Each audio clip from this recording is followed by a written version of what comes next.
everyone, welcome back to my channel, and today I am not going to be doing a book review. Instead, I'm going to be doing a what to do with an old book kind of a vlog. So this is going to be about book folding pages. This is something that you can do with your students via Zoom. You can do by yourself and start making those Christmas presents a little earlier, or even just to keep in your own home. So stay tuned after the video, because I do have some really good tricks and tips and hints for you when making one of these book folding projects. And so enjoy it, and we'll talk to you here in a little bit. So for this part of the video, I decided that I was going to speed things up because I didn't want you to get all flustered, or me to get flustered with showing you slow-mo of me folding pages, which is ridiculous. So just to let you know what's going on here, what I did was I found the instructions online using my iPad, and instead of printing out the instructions to have the papers and go back and forth and mark out which line I was in, I decided to take screenshots and save it into my photos. Now if you look at my iPad, you'll see that it has 3 columns. The first column shows you what not page number, but what line you're on. Then the second is your measurement for your left-hand side, and the last is your measurement for your right-hand side.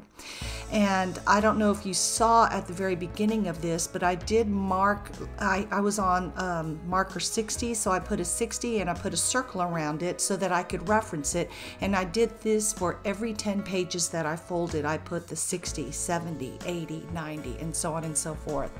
I actually folded the pages as I went along. I would do 40 and then fold 40, but you can do it where you mark them all and then fold them, or do it like I did and do the fold and mark at the same time. And this is the fold halfway through, and I'm beginning to see the paw print, and it's looking pretty cool. I was pretty excited at this point and went, oh, it's halfway there. I'm nearly there. So I wanted to show that to you, and so that you could see the half-finished product of what I was making. Now for this last part, I finished the whole project, but I had a ton of pages left over. And I was like, I did not measure that correctly. I think this had 198 sections, and so I just kind of eyeballed it at 430. But what I did was I cut them out using a box cutter, and it was pretty easy to do. And I thought, this is going to make a huge gap in my project, but it didn't. It worked out really well. I did put some links below on some places where you can get some book folding projects already done for you, like I did with the dog paw, as well as to give you a few tips. So number one is to get a ruler that's a little bit more flexible, and I got one that I can see through so that I can see the lines better. They do it by centimeters, and so mine didn't have the half centimeters in between it, and I just kind of judged it. But if you can find a ruler that's a little bit more, that has a little bit more in it so that you can see the half and the holes of the centimeters, that might help you a lot with these book folding projects. Another tip that I highly recommend is that you use a mechanical pencil instead of a regular pencil. That way the point stays sharp and you don't have to go back and forth and keep sharpening your pencil, because the lines that you're going to make, the mechanical pencil allows it to be a fine line instead of a real thick line, which also helps. Another thing is to always make sure that you get a book with twice as many pages as there are folding. And like I showed you at the end of my video, if it is over, it's really easy just to cut those out. I thought about gluing the pieces, the gray pieces, to the inside of the book, but I thought I would just let them go free. And so that's up to you whether you want to glue them or not.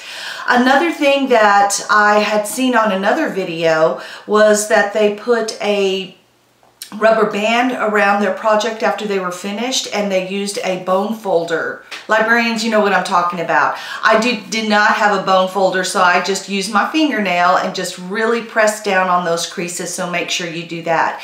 If you do use your ruler, it will make nice, beautiful edges to your book folding project. This particular book folding project I'm going to give to someone who really helps me out with my doggies. And so I hope you find something that you can use, that you can start working on. This would also be great for a kind of a happy hour project with your friends. Whether they drink mocktails or cocktails, this would be a great thing to do with them also. The time it took me to do this was about an hour, so it doesn't take up a lot of your time, but if you are looking for something different to do, please try this. I hope you found this helpful, and stay tuned because I'll have some more coming up this summer. Have a great week, and we'll talk to you soon. And if you haven't already, please subscribe below so that you are notified when I post more videos. And thank you so much. We'll talk to you later. Bye.